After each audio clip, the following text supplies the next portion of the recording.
A cada 4 anos no Brasil, acontece um evento de magnitude ímpar e muito importante. A gente sai das nossas casas, vai às urnas para eleger quem vai estar no comando aí nos próximos 4 anos do nosso Poder Executivo. E hoje, de forma muito especial, a gente está recebendo um teresopolitano da Gema, pode falar assim? Sim, na gemíssima. E a gente está aqui com um entrevistado mais do que especial, Leonardo Vasconcelos, atualmente presidente da Câmara dos Vereadores e pré-candidato a prefeito da cidade de Teresópolis. E aí, Léo, tudo bem? Mais do que bem, é um prazer estar aqui. Já peço desculpas que minha voz está um pouco rouca, mas você convoca, você não chama, né? É um chamado e eu estou aqui, vamos lá. E aí é um prazer muito grande. Eu já comecei chamando de Léo. É Léo, é Leonardo Vasconcelos, é Vasconcelos. É do jeito que o povo entende, né? Do jeito que eles acharem que eu sou. É Léo, é Leonardo Vasconcelos. É só Vasconcelos. Muitas pessoas se identificam comigo. Até pela minha voz, através do rádio, ou pelo nome, ou pelas histórias. O importante é que aonde a gente chega, a marca fica. É isso aí, Léo. E essa marca ela tem se consolidado a cada vez mais. Sim. Através de um trabalho, né, de muita importância, relevância e de identificação com a comunidade. Sou Rio Fugiada. A gente usa esse termo aqui no nosso programa, Léo, muitas vezes para explicar um pouquinho a paixão pela cidade de Teresópolis, de pessoas, principalmente no período ali de pandemia, que fugiram do Rio de Janeiro, fugindo da grande violência, vieram para Teresópolis porque se encantaram, seja pelas belezas naturais, seja pela prestação de serviços da população ou por cada um dos indivíduos que aqui habitam. A gente tem um encantamento, uma magia nesse programa, é por isso que eu escolhi a dedo, Léo. Então, eu escolhi a dedo essa cidade para morar, escolhi a dedo essa cidade para investir, e escolhi a dedo essa cidade para governar. E aí, Léo, dentro dessa proximidade que você tem com a cidade, a gente pode falar, teresopolitano raiz. Nascido, é. Por que você escolheu a dedo essa cidade para continuar aqui? Bem, Diana, eu posso dizer que a cidade é que me escolheu, né? Eu nasci aqui, sou lá do bairro de São Pedro, sou de comunidade. E a cidade me escolheu por vários motivos. Eu e minha família, todos daqui, meus negócios são aqui, meus filhos estudam na escola pública aqui. E nós temos desenvolvido Teresópolis através das pessoas. Esse é o nosso papel, né? Eu digo que o teresopolitano é o que melhor recebe. Eu fico contente quando você diz que é uma Rio Fugiada, né? Porque você se Rio Fugiou aqui, não foi pelas belezas naturais, não foi por tudo. Isso é bonito. Mas, sobretudo, foi pelas pessoas. O teresopolitano sabe receber, abre bem as portas, tem um sorriso, é cativante. Por tudo que nós passamos na tragédia de 2011, e com pouco investimento que tivemos em todas as esferas de governo, a cidade só se reergueu por causa das pessoas. Eu costumo dizer, quando as pessoas perguntam, eu ainda subdesço todos os dias, né, essa serra para poder trabalhar. E eu acho que é um dos pontos que a gente aborda aqui no dia a dia. Muitas pessoas estão fazendo esse vai e vem, descendo, subindo, escolheram Teresópolis, uma cidade para morar, para viver, mas ainda assim falta oportunidade de emprego, né? Sim. A gente vê, de acordo com a última pesquisa do IBGE, agora de 2022, que Teresópolis se destaca aí com relação aos principais pontos de investimento econômico, pontos de oferta de empregos na cidade, é o comércio varejista e é a própria prefeitura, a própria administração pública na cidade. A gente precisa investir mais, porque ainda está faltando emprego, né, Léo? Teresópolis pode bastante, né? Nós temos que investir na indústria da informação, na tecnologia, isso tudo faz muito parte de Teresópolis. Nós temos uma universidade aqui que forma em todas as áreas do saber e da tecnologia. Nós estamos a menos de 100 quilômetros do Rio, ou seja, aqui do soberbo, a gente já viu o Rio de Janeiro, viu a Guanabara. Teresópolis tem tudo para ser um ponto de informação e de construção da área da tecnologia através de Teresópolis. Uma indústria limpa, sustentável e que respeita. Nós, geograficamente, também temos a melhor posição no estado. Eu falo isso como professor de geografia. Teresópolis, eu costumo dizer que é a esquina do Brasil, né? A gente pegar aqui a Rio-Bahia, a gente chega na Bahia, a gente chega em todo o Nordeste, a gente passa pelo estado de Minas Gerais e por ali também podemos desaguar para outras frentes. Portanto, eu tenho defendido muito que Teresópolis seja um condomínio de armazéns de logística. Nós podemos ter um centro de logística em Teresópolis. A gente vê que Friburgo tem, Petrópolis tem, geograficamente eles são muito piores do que nós, respeitando nossos vizinhos, mas a nossa posição geográfica, a força do nosso segundo distrito, que ainda é um latifúndio, que não tem habitação, que não tem expansão industrial nem comercial, nós temos que levar para ali um condomínio, um armazém logístico, para empregar pessoas, para ser o nosso primeiro porto seco do estado do Rio de Janeiro, para que o que vem de lá do cantão da região da Bahia, o que vem lá do nosso grande Nordeste, do que vem dos rincões de Minas Gerais, pode parar aqui e daqui ser feito um entroncamento para ir para o Rio de Janeiro, São Paulo e continuar seguindo pelo Brasil afora. A gente afora. precisa injetar na economia. E, assim, confesso que é a primeira vez, Léo, que ouço assim, uma proposta tão interessante do ponto de vista econômico para atrair realmente empresários aqui para a cidade. Confesso que é a primeira vez que eu vi, me surpreendi.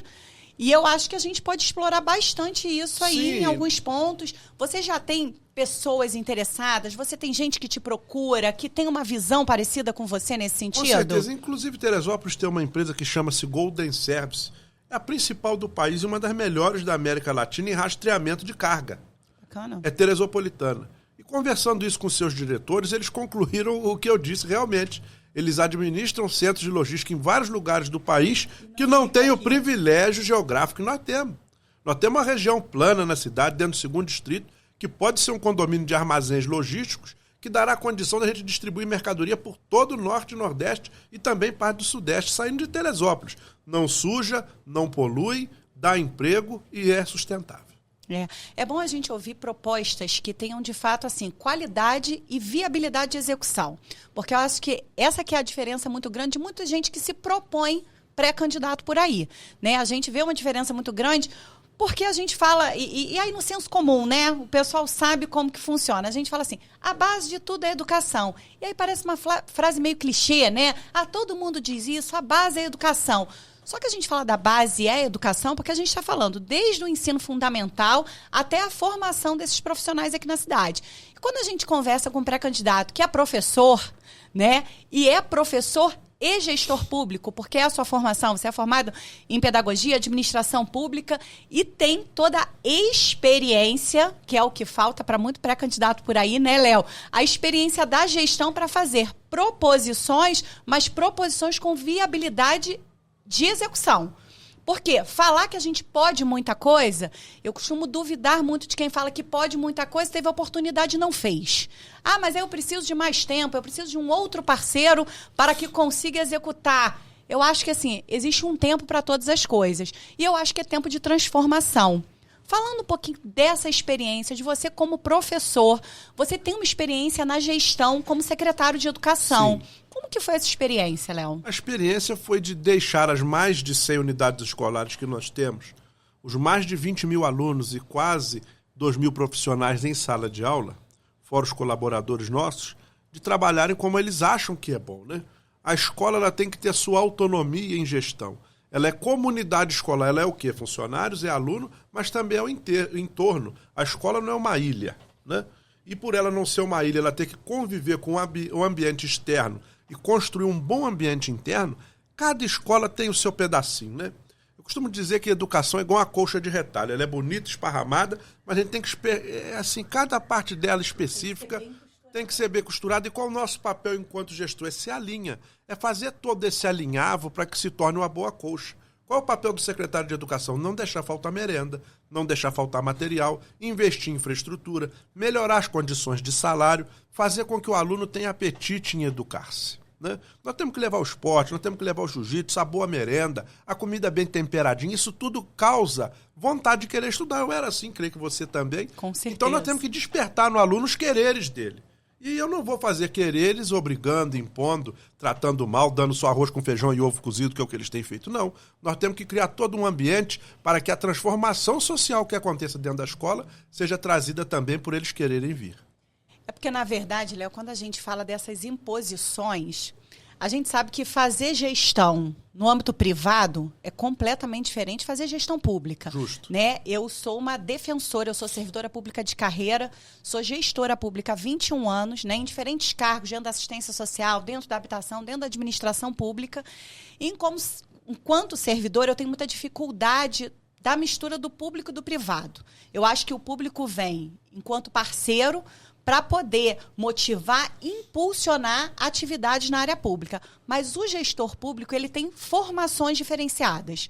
O gestor público, ele precisa ter experiência na carreira pública. quando você tem uma loja... Meu esposo é pequeno empresário. Sim. Então, meu esposo ele tem uma loja, ele tem os funcionários e ele determina ali a forma como ele quer agir. Claro que muitos na área privada têm uma atividade, né, um pouco mais colaborativa, mais humanizada na gestão, mas existe o querer ali do proprietário e a forma como ele vai gerir. Na administração pública é diferente. É muito mais democrático, deve ser democrático. Então, o gestor público ele tem que ter um bom diálogo com a Câmara Municipal, por exemplo. Se você não dialoga com seus vereadores, se você não consegue emplacar um projeto, posicionamento que você tenha, tem alguma coisa errada. Está faltando gestão, não está? Está faltando sentimento, está faltando interpretação. Geralmente, os ditadores, os caras que têm autoestima muito elevada e os hipócritas também têm medo do legislativo. E Teresópolis tem sofrido muito com esses tipos de pessoas ultimamente, né? Porque o que a gente tem que entender, Diane, é muito bem o que você disse. A empresa particular faz tudo que a lei não proíbe. Nós, no público, faremos o quê? Aquilo que a lei autoriza. E tem uma grande diferença, né? Muito diferente. Eu no meu comércio, desde que não seja proibido isso ou aquilo, eu posso vender. O horário de funcionamento não é proibido aquele horário. Já não. Na vida pública, a minha vontade ela é relacionada e ela é ligada a uma coisa que seja autorizada, né? Eu só vou poder contratar um professor que é a minha vontade se tiver um concurso público, se tiver uma lei, uma função para ser ocupada, né? Então isso tem uma diferença muito grande. Muito. E a pessoa vir da iniciativa privada, achando que vai aplicar dentro da política a relação patrão-empregado, está fadado ao fracasso. Porque não tem para onde correr. A gente vive num processo democrático. Os prefeitos são eleitos de um processo democrático. Então, a democracia ela deve prevalecer durante toda a gestão. Então, o diálogo ele é importantíssimo. Eu tenho muita dificuldade, né, pelo tempo que eu trabalho com gestão e, às vezes, lidar com alguns gestores quando a gente vai fazer alguma proposição do tipo de um pleito popular. É um pleito popular. Olha, temos essa demanda aqui, isso aqui foi o povo do bairro tal que tem solicitado. Eu não quero fazer ou eu não tenho interesse. Eu tenho muita dificuldade nas frases do eu não quero quando você é eleito pelo povo, né? Na verdade, me traga a demanda. Diante dessa demanda que você me traz, eu vou traduzir ela dentro da necessidade pública ou não. Você conseguiu fazer uma gestão escolar muito nesse sentido, mas você tem outras experiências na área pública. Quer contar um pouquinho da sua experiência pública na Câmara Municipal, por exemplo? Sim, na Câmara eu comecei lá como contínuo.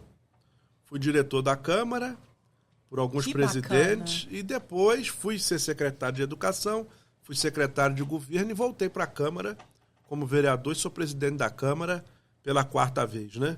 Uma vez substituindo o vice-presidente, as outras 3 tendo sido eleito, que eu era vice-presidente.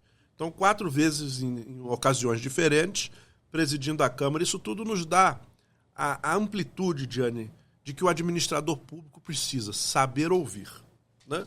É como você disse, eu não quero fazer isso, a minha vontade não é aquela. Não, primeiro vamos ouvir a comunidade.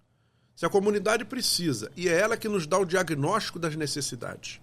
Com o diagnóstico levantado pela comunidade e dentro da previsibilidade do poder público de poder resolver os problemas, a gente entra como mediador, né? O papel do gestor público é mediar a necessidade com as possibilidades de investimento, de construção ou de melhorias. E ser um bom mediador para que as coisas se encontrem, né? Eu costumo dizer que poder público não foi feito para dar lucro. Foi feito para cuidar de todo mundo, mas mais ainda de quem mais precisa, né? Então nós temos que buscar essa equidade social, porque a Teresópolis tão grande que você escolheu a dedo, ela tem que ser muito boa para quem gera emprego, para os ricos e milionários, mas ela não pode esquecer dos pequenos. Falando um pouquinho da vocação da cidade, dessa cidade que a gente escolheu a dedo, para morar, para praticar esportes, para fazer montanhismo, para trabalhar. E a gente falou um pouquinho, né, que falta emprego, falta investimento, falta visão para ter mais investimento. A gente, quando fala de vocação, é muito natural, numa última entrevista que nós fizemos aqui, e a gente perguntou sobre a vocação de Teresópolis. É o turismo. É o turismo, obviamente, a gente sabe. São as belezas naturais da cidade. Beleza. Mas na última entrevista que nós tivemos aqui, a gente esteve com o Vladimir, né, presidente da Alterdata, e a gente falou bastante sobre tecnologia. Há espaço em Teresópolis para investimento em tecnologia? Como eu já te disse, Teresópolis tem todo o ambiente necessário para ser aquela capital do estado, dentro do estado do Rio de Janeiro, para a promoção da tecnologia, né?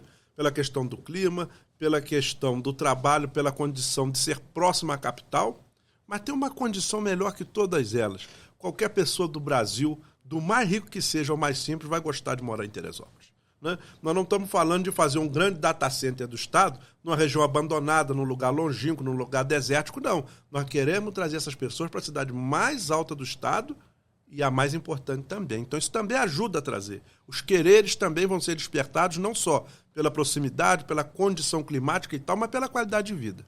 Vamos lá, Léo. Tem uma característica, que é uma característica do gestor público. E eu acho que quando a gente muda, né? Eu já tive a oportunidade de estar na LERJ, né? Então, de atuar no Legislativo enquanto assessora. E as atuações, elas são muito diferentes, elas são muito distintas, até pelo nível de competência que cada ente tem. Mas existe um amor aí pelo Executivo, tanto pelas suas experiências registradas, mas que também são vinculadas a um trabalho que você fez na própria Câmara. A gente tem o Câmara Cidadã, que foi feito pelo Legislativo. Sim. Uma aproximação do cidadão na prestação de serviços. Como é que foi essa experiência? Foi a primeira Câmara sobre rodas do Brasil, né? Porque toda a sede de poder legislativo, ele tem um endereço e tem 4 paredes, né? Diferente do município, da prefeitura, que ela está em todo lugar. Mas a Câmara, ela tem um ambiente, ela tem um endereço e fora dali, ela só tem o exercício do falar, da atuação das leis, mas não tem de serviço propriamente prestado. Então, quando nós criamos a Câmara Cidadã, nós passamos aí aonde o poder público não vai. Né? Esse foi o nosso primeiro ponto de vista. E aí eu fui lá em Bom Sucesso, uma das primeiras... Você foi observando as lacunas do Executivo. Sim. E foi colocando a Câmara Cidadã. E nós conseguimos encontrar pessoas que aos 40 anos de idade não tinham certidão de nascimento. Nossa, subregistro. Subregistro, que não tinha certidão de nascimento, que não tinha uma carteira de identidade e que nós trouxemos a partir daí a emancipação plena da pessoa.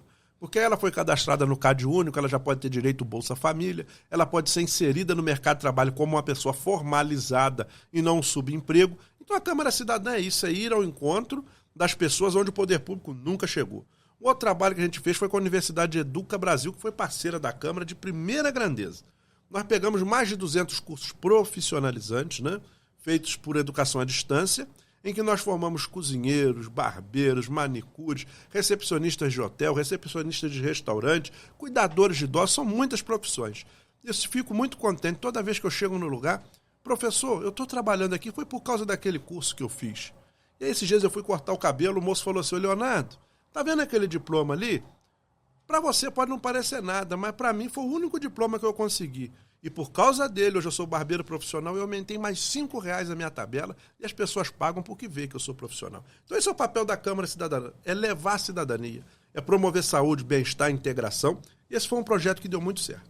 Não, um projeto pioneiro, um projeto que demonstra que o legislativo pode muito mais. Por isso a importância também, né, Léo, de estar escolhendo bem e estar avaliando bastante as propostas dos pré-candidatos a vereadores hoje. Eu rompi as barreiras do legislativo e muitas coisas, né? Eu criei um projeto, foi Teresópolis, na questão da arrecadação de alimentos na pandemia, né?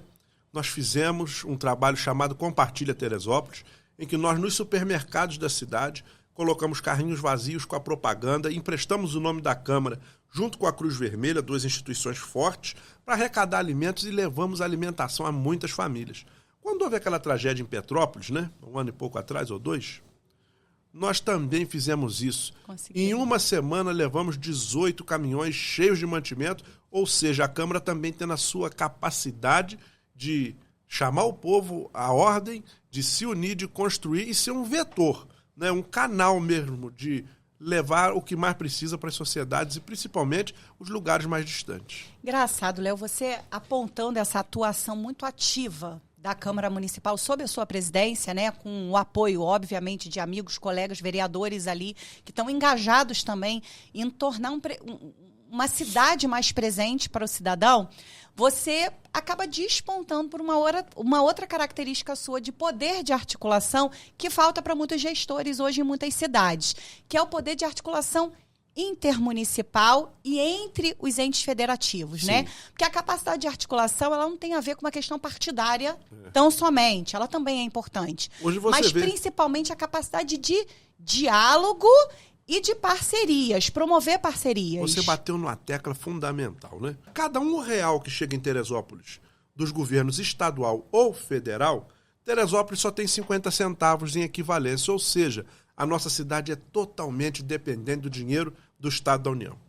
Para isso, nós precisamos de um prefeito que seja articulado com o governo do Estado, que seja articulado com a União, com os deputados e consiga fazer isso. Ser um despachante da cidade, né? É pegar a bolsinha dele, a maletinha dele e ir para lá pedir de porta em porta, mostrar a necessidade do lugar e trazer mais dinheiro, porque nós, quando não somos autossuficientes em arrecadação, quando nós não somos autossuficientes na manutenção dos principais serviços da cidade, nós temos que buscar de outras esferas de poder e isso só se consegue exercendo a boa política. Eu tive essa experiência e é uma experiência nesses 20 anos de gestão, principalmente ligados ao poder executivo.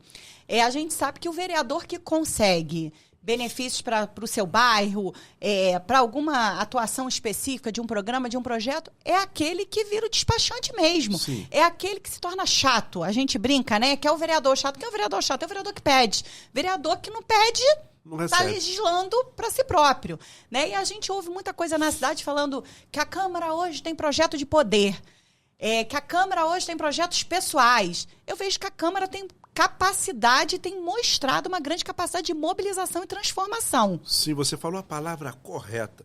A Câmara não tem oposição, não tem projeto de poder. Ela tem a ambição de transformar Teresópolis para ser o que ela precisa.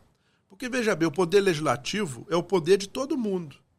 É de quem ganhou a eleição junto com o prefeito, é de quem foi contra o prefeito, é de quem foi de outra parceria, mas que está ali representando um viés da sociedade. Então a Câmara ela é de todo mundo. E a Câmara anseia por essa transformação, porque ela, por ser poder de todo mundo, ela sabe que a prefeitura, que é o poder de quem ganhou, porque lá só está quem ganhou. Então o poder de quem ganhou só está abastecendo os amigos deles. Mas nós queremos a transformação, porque nós queremos para todo mundo. A Câmara não é lugar de amigos, a gestão pública não é lugar de amigos. A gente até tem amigos competentes que podem assumir cargos, mas o Poder Executivo é lugar de botar profissionais técnicos que entendam das suas pastas para causar essa transformação, né, Léo? Com certeza, Diane. E aí, a gente toca num ponto muito importante, mas muito importante mesmo. A prefeitura tem que se profissionalizar e não ser cabide de emprego para amigos e parentes e apadrinhados, né? Até familiares do prefeito. Não é lugar disso. É lugar de gente que tenha currículo, que tenha formação. E por isso eu venho defendendo que Teresópolis tem que fazer concurso público urgentemente. Desde os anos 2000, início dos anos 2000, não se tem um concurso nessa cidade que dê oportunidade a essa geração dos últimos 24 anos, que a gente está em 2024, possa fazer uma prova, ter sua carreira plena, crescer na profissão, estudar e servir a sua cidade. Olha, Léo, como servidora, né? Aí você cativa, não tem jeito. Enquanto servidora, o último concurso que a cidade de Teresópolis teve, eu ainda não era casada, tem alguns anos já, e eu passei para o concurso de Teresópolis, fui classificada, vim aqui, tomei posse. Na época já era servidora do município de Niterói e estava como subsecretária de assistência social em Niterói. Vim aqui assumir, quando eu assumi o cargo, os salários ainda muito baixos, né? Não tinha plano de cargos, carreiras e salários na assistência, eu acho que continua sem ter e continua sem concursados. E aí, por uma opção, sendo atendida na época, não teve liga, não teve match, porque precisava de investimento, precisava de alguém ouvir o servidor que está chegando, qual é a sua especialização, onde você trabalha, vou te botar... Não, tem vaga para você não sei aonde, você vai dar um plantão de 24 em tal local.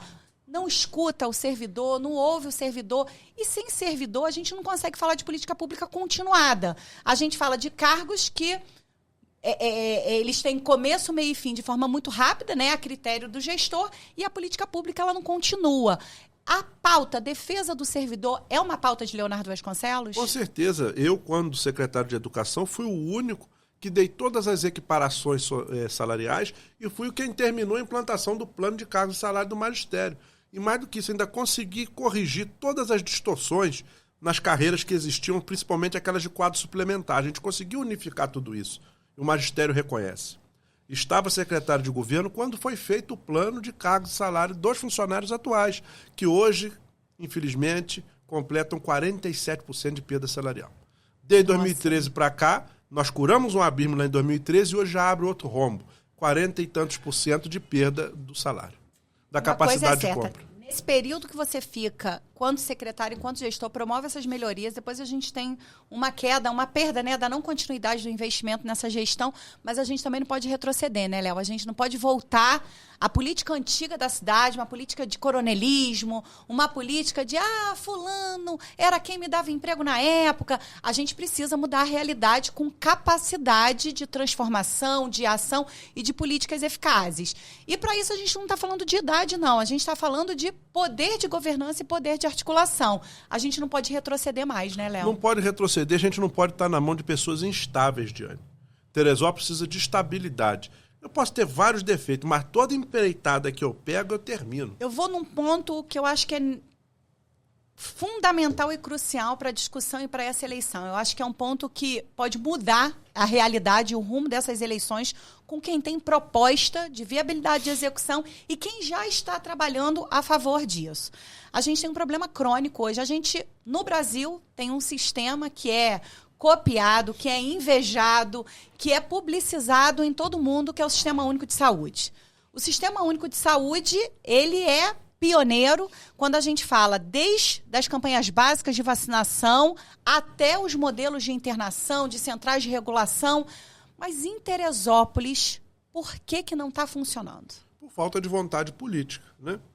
Teresópolis é a única cidade do estado com mais de 150 mil habitantes que não tem seu hospital público. Eu acho que é a única do Brasil, mas eu não quero dizer ainda isso porque eu não terminei minhas pesquisas. Mas com certeza do nosso estado é. Você veja principalmente as nossas cidades aqui que são limítrofes, que são nossas vizinhas, todas elas bem menores que são, como Sumidouro, como Sapucaia, mas tem como São José, municipal. Tem o hospital municipal. Nós precisamos de um hospital público nosso por alguns motivos, né? Hoje o principal motivo é deixar de exportar pacientes. Teresópolis tem mandado pessoas serem internadas em Volta Redonda, que quando chegam lá, às vezes, falecem, e a família tem que se virar para ir lá buscar. A família não tem recurso para ir para outra cidade para poder acompanhar os seus pacientes. E quando o tratamento é demorado e penoso, ainda tem outra questão, o ir e vir da família para acompanhar o paciente. A gente sabe muito bem que faz parte do processo curativo a participação familiar, né? Aquela força, eu estou aqui do teu lado, faz parte do processo curativo. E Teresópolis hoje tem exportado seus problemas, exportado pacientes. Então esse é o principal ponto que nós precisamos, de um hospital de retaguarda a esse sistema de regulação. Teresópolis hoje tem o Hospital das Clínicas, o Hospital São José e a Beneficência Portuguesa. Que são grandes hospitais. E que a gente precisa deles. Mas que quando são demandadas vagas a eles e eles não têm como recepcioná-los, a gente tem mandado para fora. Então eu quero criar um quarto elemento, eu penso muito nisso, né? Da cidade criar esse quarto elemento, um hospital de retaguarda, para que não tenhamos pacientes nossos indo para outros lugares. Porque esses hospitais, Diane, principalmente o Hospital das Clínicas, que é um hospital de alta complexidade, se você for ver a lotação dele, em pelo menos 60% das pessoas lá internadas são de média ou baixa complexidade, em que o nosso hospital de retaguarda absorveria essas pessoas e deixaria lá totalmente para alta complexidade. Isso é um ponto essencial e primário. Agora tem um segundo, que você vai entender muito bem que você é mulher. Nossas amigas, quando precisam ganhar seu filho, vão das clínicas para São José, de São José para a Beneficência e voltam na UPA porque não conseguem fazer uma cesárea. Sabe por que não conseguem? Porque só é pago R$900 pelo SUS ou hospital particular. Então não é economicamente viável ao Sistema Único de Saúde remunerar esse prestador de serviço R$900 para ele. Não é viável receber esse valor. Não dá lucro. E o hospital particular quer lucro. Por isso que nós precisamos do público. Porque o público não vê o lucro, vê a prestação do serviço. Uma cirurgia de vesícula são R$300. E a gente tem visto aí pessoas com as suas vesículas supurando, estourando, passando luta, porque para o hospital particular, internar uma pessoa para ficar 3 dias, dar comida, anestesista e tal, R$300, não cobre essa hotelaria e todo esse serviço médico. Mas no hospital particular, no público, cobrirá também. Então esses 2 pontos são essenciais: regular preço, organizar a tabela, prestar os serviços públicos onde não é interesse particular e, mais do que tudo, dar cobertura para que as pessoas sejam tratadas na nossa cidade. Mas você consegue ver caminhos de viabilidade para a construção desse hospital público? Você já tem... Existem parceiros que aparecem para você dentro do governo federal? Você consegue já vislumbrar, ter um horizonte para isso? Eu já tenho as certezas, né? Mais do que ver. Tenho certeza. A nossa opção hoje é pegar o Semusa no bairro de São Pedro, que é um prédio de 3 andares, e adaptá-lo para ser um hospital de retaguarda, né? com leitos de CTI e de internação clínica. A gente prepara ele já no primeiro ano de um governo, possível governo. Por que tem que ser preparado? Porque nós não podemos mais a cada mês ver pessoas sendo transferidas. Eu estou fazendo, inclusive, um levantamento estatístico com meus companheiros de apoio de quantas pessoas têm saído por mês de Teresópolis para se tratar fora daqui por internação. E aí, quando o Semusa estiver pronto, ele passa a ser um hospital de retaguarda, de porta fechada, para atender cirurgias que não são aceitas pelos particulares porque é economicamente inviável. Algumas cirurgias eletivas. Pequenas, né? E outras questões importantes, a questão da cesárea, do trato da mulher, e mais do que tudo, não exportar pacientes. Quando esse equipamento estiver pronto, em pleno funcionamento, a gente parte para a construção de um hospital de verdade, de maior, de porte, em que ele possa ser recepcionado aí pela regulação do Estado, tendo dinheiro da União, tendo dinheiro do Estado e do município também. Aí quando esse ficar pronto, a gente pega o Semusa e transforma ele em Hospital da Criança e Hospital da Mulher. Aí você perguntou do dinheiro, vou chegar lá. O dinheiro tem, é só a gente buscar. Eu já tive no Ministério da Saúde, já tive reuniões com o Secretário Nacional de Assistência à Saúde, temos alguns deputados comprometidos com a bancada do Rio de Janeiro em trazer recursos e fontes de custeio para esse hospital. O que nós precisamos é pegar esse dinheiro todo do SUS que chega aqui e redistribuí-lo entre os prestadores e que sobra um valor também para servir ao nosso hospital público. Agora tem uma coisa mais importante ainda, Diane. Teresópolis tem alguns profissionais dentro da saúde, dentro da Secretaria de Saúde, técnicos, que não têm feito as informações corretas nos bancos de dados do SUS. Portanto, muito dinheiro tem chegado aqui a menor. Nós precisamos investir em tecnologia, em pesquisa, nós precisamos de ter profissionais na alta saúde, na área técnica dela, né? Bons profissionais que entendam da gestão clínica, da gestão operacional, para que a gente consiga trazer para cá recursos que hoje estão se perdendo por vaidade de algumas pessoas em companhia do prefeito e da secretária de saúde. A gente junta, né? É falta de vontade política, não capacidade técnica de execução, né? E a gente acaba perdendo muito recurso. A gente, recentemente, acabou de passar pelo governo federal. Eu falo um pouco com propriedade, né? Que é uma das áreas que milito, que tem um especial carinho, sobre investimento na área de habitação, né? A gente não constrói só para rico, né? Uma cidade como Teresópolis ainda tem um déficit habitacional muito grande. A gente vem de uma tragédia ainda com dívidas não pagas pelo poder público de maneira geral, mas recentemente o governo do estado conseguiu, né? Acho que foi assim mais uma conquista, que é o Hermitage 4, que é a implantação de mais 500 unidades habitacionais de interesse social. Como que você vê com os seus olhos? Eu já sei um pouquinho, porque eu já tive a oportunidade de atender o Leonardo dentro da gestão, indo pedir ao governo do estado por habitação, indo pedir por investimento, mas eu queria que todo mundo conhecesse um pouquinho o Leonardo, que pede por isso. Qual é a sua visão sobre a habitação de interesse social na cidade? Alguns políticos que já estiveram lá e outros que estão querendo chegar acham que aluguel social resolve. Só que morar de aluguel não cria o lar, né? Nós queremos criar o lar, a pessoa tenha o seu ambiente, a sua construção da sua família, dentro da sua propriedade. Isso tudo faz parte do ser humano, né? A gente luta, batalha e quer crescer construindo o nosso lar. E essas pessoas perderam o seu lar, né? Com as chuvas, com a tragédia, com as demolições, outras em áreas de risco, eles perderam essa conquista. E aí o político de plantão acha que dá 500, 600 reais por mês, está devolvendo o lar da pessoa. Não. Nós temos que devolver dignidade, nós temos que devolver a propriedade, né? A escritura, o documento, e é que a pessoa entender que entre aquelas quatro paredes ela tem um lar. Mais do que isso, Diane, qual é o seu sonho? Sempre deixar seus filhos amparados, né? Se você, por acaso, recebe o aluguel social e vem a falecer, ele não passa. Ele não é sucessivo. Ele não é. Então, aquela criança, aquela pessoa, o cônjuge, perde a propriedade. Agora, quando você entrega a moradia, aí é outra questão da função do lar. Você vira uma mercadoria, um imóvel que passa a pertencer ao seu familiar e que continua com a família, mesmo a gente tendo a perda da matriz, que de repente os imóveis hoje têm até por condução serem no nome das mulheres, que são quem mantém a propriedade. Às vezes a gente perde a mulher, ainda fica o senhor, mas o imóvel fica. O aluguel social ele é importantíssimo como uma política transitória para a finalidade que é a aquisição da moradia, né? Que é o retorno da moradia dessa pessoa que perdeu.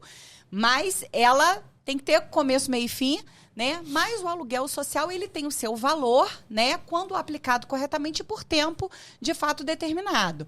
Para mulheres vítimas de violência, né? O aluguel social, ele é importantíssimo, porque ela precisa, a primeira coisa que ela precisa sair, na maioria das vezes, é sair do ambiente de violência, para que ela rompa com esse ciclo. Você tem uma experiência bacana com proposição de lei, não sim, tem, Léo? É a primeira lei do Brasil, né?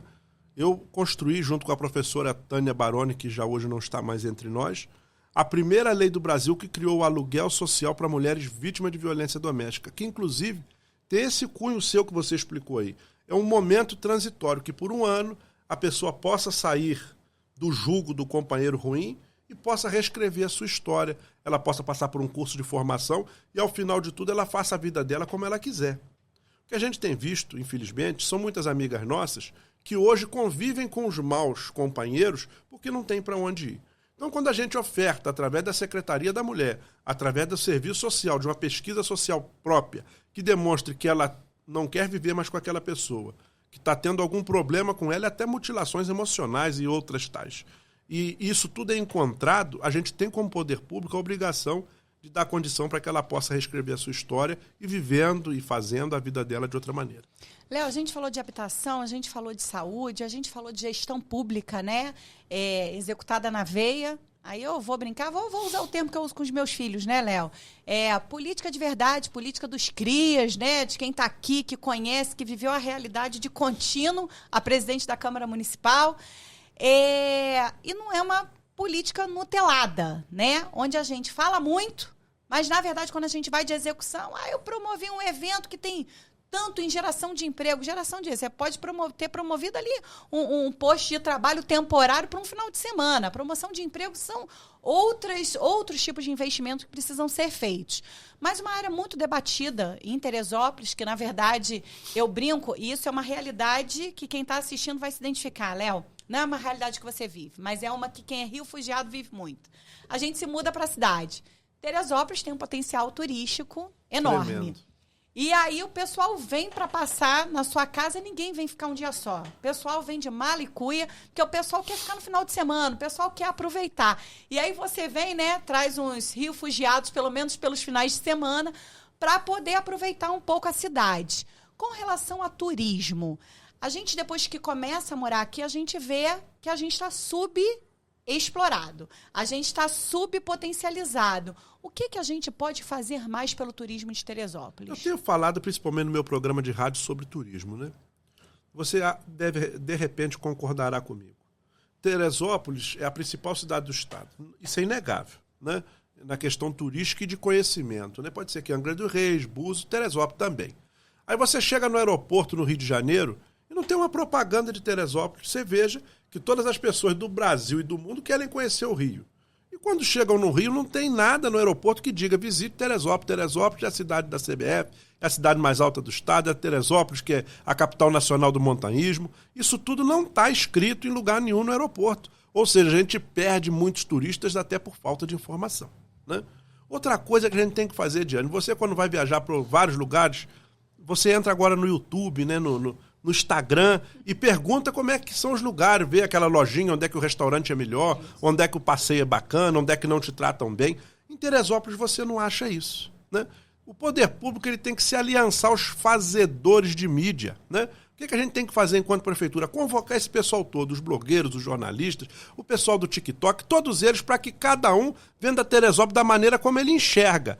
Porque como ele enxerga, um outro enxergará também. O que nós precisamos fazer é fazedores de turismo que convivam em Teresópolis, como aquelas moças que a gente vê em alguns lugares, que foi no restaurante, comeu de um jeito, ou foi naquela loja, e lá tem a roupa para aquelas moças maiorzinhas e tal, aqui só tem para os magrinhos. Ou seja, nós temos que ter essas pessoas todas que falem disso. Aqueles que gostem do montanhismo, a gente pega aí um camarada que gosta de trilha, de escalada, ele faz aquela descrição dele, monta aquilo como um conteúdo, e a prefeitura, através da Secretaria de Turismo, compra isso tudo, empacota e entrega à internet. O que nós precisamos hoje é gerar conteúdo. E nós temos pessoas excelentes que só precisam ser provocadas. Agora, isso não poderá se acontecer jamais com um orçamento de R$1,5 milhão por ano. É o orçamento da Secretaria de Turismo de Teresópolis. R$780 mil só para pagar salário. E o restante é para pagar aluguel de tenda, de caixa de som, de palanque. Evento, né? Ou seja, fazer o turismo não sobra R$1.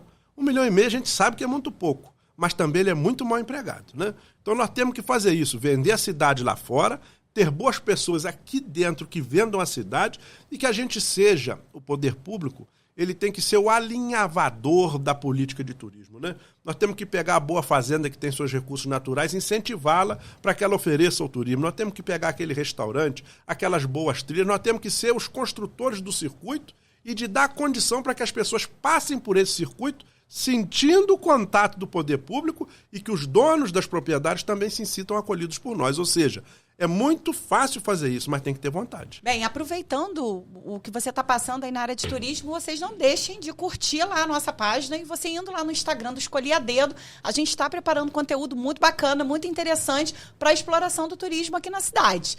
Então né? eu falei mais ou menos rural, alguma coisa que você concorda, né? Alguma coisa que eu concordo plenamente, que na verdade os privados estão se reunindo para poder fazer, mas quem tem capacidade de articular esse todo e de colocar realmente o que funciona na cidade, tanto público quanto privado, né? A divulgação, seja dos restaurantes, mas seja também do turismo rural. Sim, né? A gente tem rural, restaurantes hoje do maravilhosos. Religioso, do ecoturismo, isso tudo nós temos condição de ter aqui. Do turismo até comercial, sabe? De compras, Sim. de lojas. Tem boas confecções aqui que só fazem um tipo de roupa que só é feita aqui. Nós temos aí bons artesãos que só fazem o artesanato que se encontra aqui. Agora nós temos que botar isso na vitrine do mundo, que é a internet. Eu tenho dificuldade de entender, eu sou assistente social por formação, né, Léo? E eu tenho muita dificuldade, trabalhei muito na assistência social enquanto gestão, e aí a gente fala do CRAS, que é a porta de entrada da assistência social, que para quem não é familiarizado aí com o tema e não conhece o CRAS, nunca precisou usar, ele é o Centro de Referência de Assistência Social. No SUS, que é um sistema mais conhecido, ele se equipara ao posto de saúde. É quando você está entrando pelo serviço da assistência que você precisa, ele é a sua porta de entrada, né? Que vai te possibilitar cursos.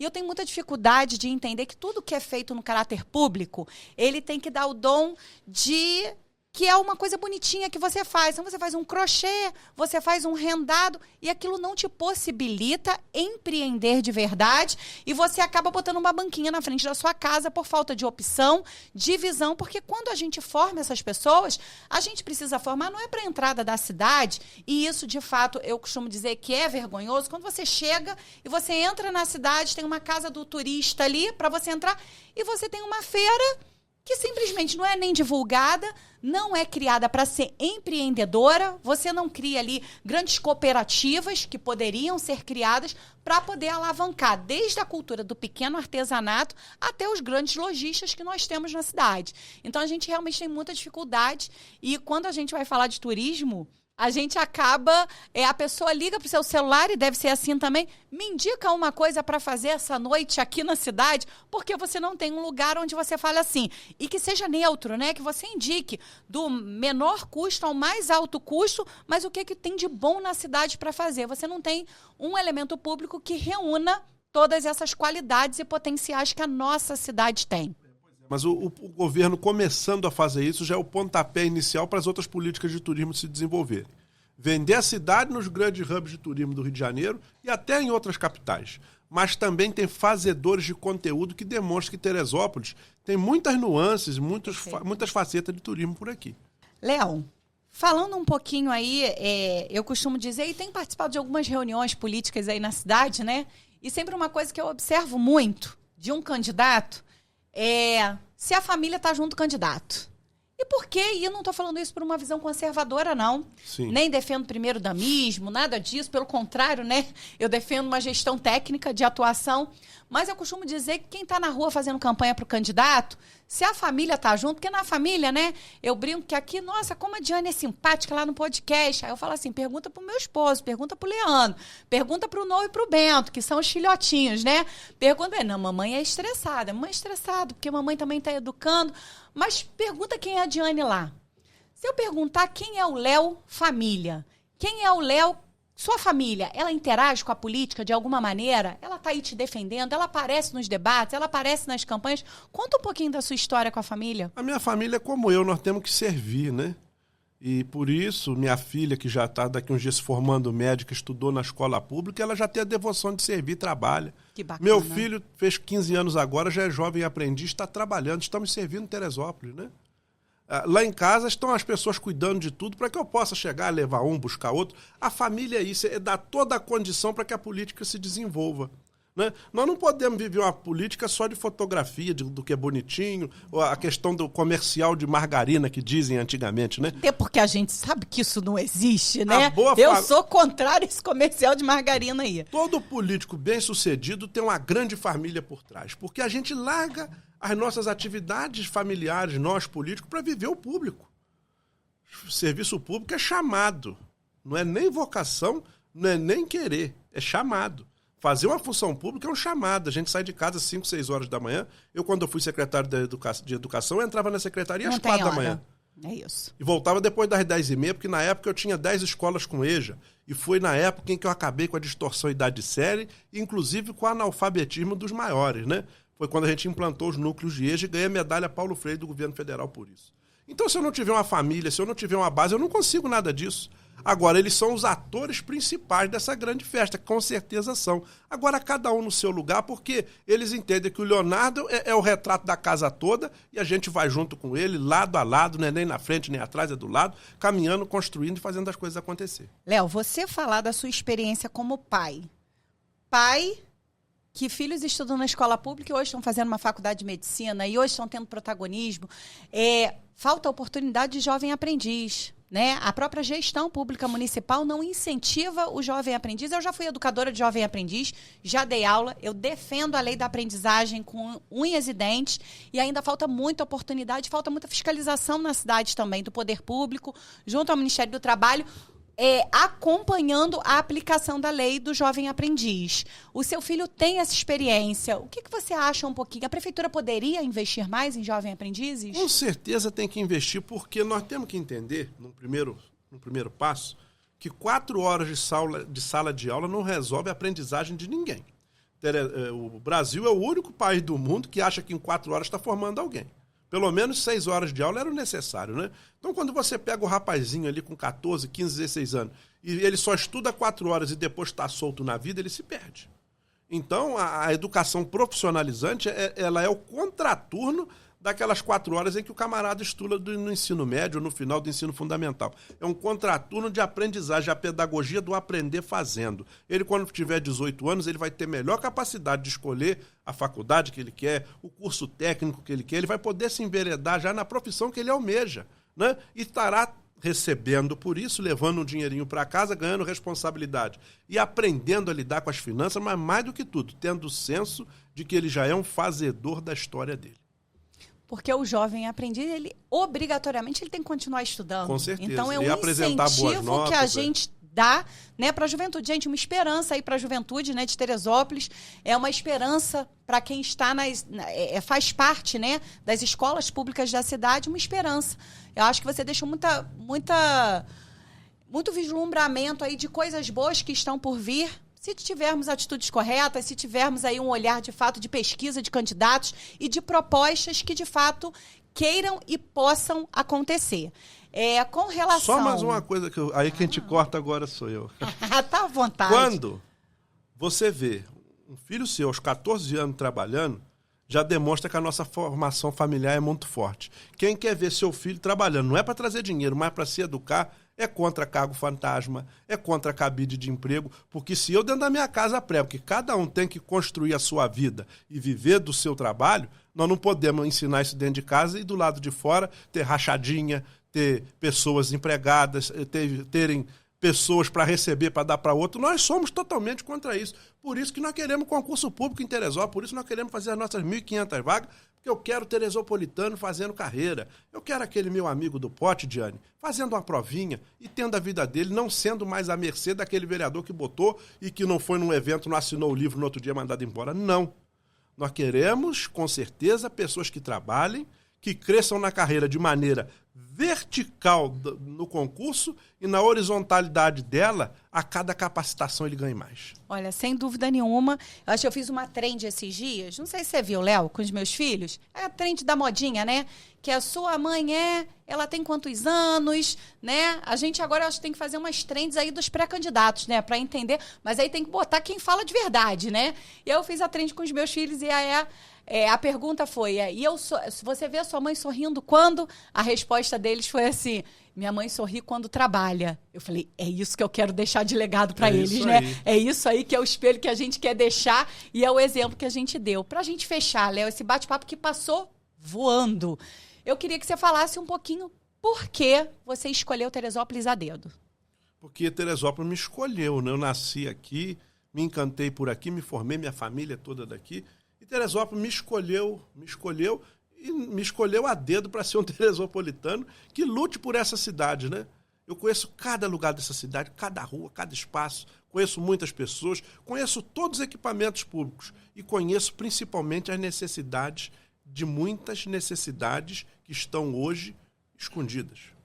Eu hoje, por exemplo, no meu programa de rádio, Diane, fiquei muito triste. 10 mulheres me telefonaram que os filhos delas, lá da região do Imbuí, da Posse, do Caleme, do Campo Grande, Quebra-Frasco, portadores de necessidades especiais, os PCDs, estão desde fevereiro sem estudar. Aí eu perguntei, qual é o problema? É professor? É transporte? Não, senhor Leonardo, é motorista. Ou seja, um motorista que não ganha nem R$2.000 por mês, que se forma em pelo menos 15 dias para fazer a aprendizagem adequada para o ir e vir do PCD, a prefeitura não coloca. Por isso, desses saberes e conheceres é que eu me habilito a lutar por essas pessoas. Gente, que prazer grande, Léo. Ouvir propostas reais, com possibilidades de aplicação e com visões, eu acho que assim, muito grandes para a cidade, grande como a cidade merece, grande como ela é, né? Alta, majestosa, mas com possibilidade de alcançar a todos. Então, muito obrigado por esse bate-papo de hoje. Bem, Léo, muito obrigada. Encerrando o nosso podcast de hoje, a gente não poderia deixar de falar e mencionar nosso patrocinador, o Doutor Aposenta. A gente está falando aí de uma cidade de Teresópolis com um número muito grande de idosos, né, Léo? Um número muito grande de pessoas que já poderiam estar aposentados e não estão, porque ainda não conhecem seus direitos, não conhecem aí o que poderiam fazer eu acho que eu posso me aposentar, acho que eu não posso, eu tô na dúvida, tá na dúvida? Liga pro Doutor Aposenta, entra nas redes do Doutor Aposenta, que você lá vai ser muito bem atendido e vai saber aí o seu caminhar para ter a sua garantia de cidadania também com relação à sua aposentadoria ou ao seu benefício de prestação continuada. Até a próxima, pessoal. Conto aí com vocês. Compartilha e continua seguindo a gente.